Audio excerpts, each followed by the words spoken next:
তারা দেখছেন ভাঙা ঘর, ফাঁকা ভিটেতে আবারও জমেছে নির্জনতার কালো।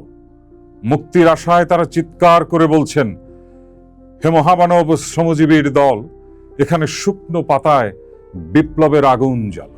অনেক রক্তের বিনিময়ে কেনা এই বাংলা গত ১.৫ দশকেরও বেশি এক উদ্ভট উটের পিঠের সোয়ারি হয়ে চলেছিল কোনো এক বিরানায়।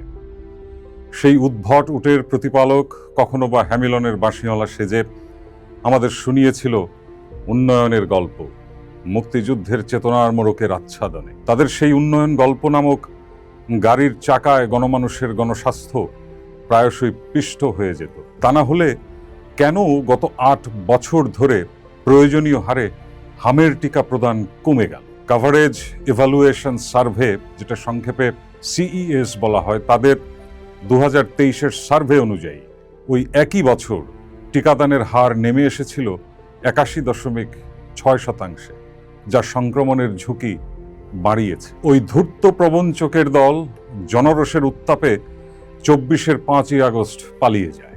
রক্তগঙ্গার পথ বেয়ে ক্ষমতার মসনদে আসীন হয়েছিল একদল শহুরে মহামান্য, যেখানে ছিল না কৃষক শ্রমিকের প্রতিনিধি, অথচ যারা ঝরিয়েছিল সবচেয়ে বেশি রক্ত। অন্তর্বর্তী সরকার ও তার স্বাস্থ্য মন্ত্রণালয় গল্প শুনিয়েছিল স্বাস্থ্য খাত সংস্কারের, কিন্তু বিশেষজ্ঞরা বলছেন অন্তর্বর্তী সরকারের সময়কালে ইউনিসেফের মাধ্যমে টিকা কেনা বন্ধ থাকা, প্রশাসনিক জটিলতা এবং স্বাস্থ্য খাতের সংস্কারের ধীর গতির কারণে এই সংকট আরো গভীর হয়েছে। গণমানুষের সঙ্গে রাজনৈতিকভাবে সম্পর্কহীন তৎকালীন স্বাস্থ্য মন্ত্রণালয় সংস্কারের সুর, লয়, তাল হারিয়ে মতপার্থক্য তৈরি করেছিল অর্থ মন্ত্রণালয়ের সাথে। কারণ তারা প্রথমে সিদ্ধান্ত নিয়েছিলেন যে ইউনিসেফকে বাদ দিয়ে টিকা কিনবেন, কিন্তু পরবর্তীতে বুড়িগঙ্গার কালো জল আরও কালো করে দাতা সংস্থার শর্ত মেনে নতুনভাবে প্রক্রিয়া শুরু করেন, যার ফলে প্রায় 6 মাস টিকা কেনা বন্ধ ছিল। বাংলার গ্রাম নগরের ভিড়ে মৃত্যু হানা দেয় বারবার। লোকচক্ষুর আড়ালে এখানে প্রায়শই জমাট বাঁধে অন্ধকার, এবং এ সুযোগেই ধূর্ত প্রবঞ্চকের দল হাজির হয় উন্নয়নের গল্প অথবা সংস্কারের ঠাকুরমার ঝুলি হাতে। এবং এদের জাদুর কাঠির তেলেস্মাতিতে বছরের পর বছর প্রয়োজনীয় হারে হামের টিকা প্রদান কমে যায়। সর্বশেষ 20 দিনে, অর্থাৎ 15ই মার্চ 2026 থেকে 4 এপ্রিল 2026 পর্যন্ত প্রায় 98 জন শিশু সন্দেহজনক হাম রোগে মারা গেছে। বর্তমান স্বাস্থ্য অধিদপ্তরের রোগ নিয়ন্ত্রণ শাখার পরিচালক অধ্যাপক হালিমুর রশিদ বলেন, আমি যতটুকু অনুমান করতে পারি, দেশে হামে এ পর্যন্ত 1 বছরের মধ্যে এত রোগীর মৃত্যু হয়নি।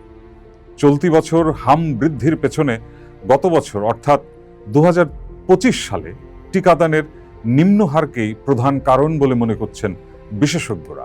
National verification committee of measles and rubella এলিমিনেশনের প্রধান অধ্যাপক মাহমুদুর রহমান বলেছেন যে গত বছর আমাদের বড় ক্ষতি হয়ে গেছে, হামের টিকা দেয়া হয়নি পর্যাপ্ত।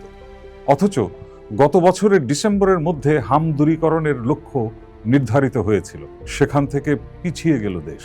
2024-এর জুলাই আগস্ট গণ অভ্যুত্থানের সময় 6 বছর বয়সী রিয়া গোপকে কেড়ে নিয়েছে ধূর্ত প্রবঞ্চক শাসকের বুলেট। শহুরে মহামান্যের দল কথা দিয়েছিল স্বাস্থ্য খাত সংস্কারের, আয়োজন করার কথা ছিল 25শে ডিসেম্বরের মধ্যেই হাম দূরীকরণে।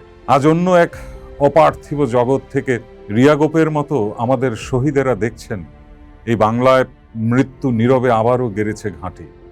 তারা দেখছেন ভাঙা ঘর, ফাঁকা ভিটেতে আবারও জমেছে নির্জনতার কালো।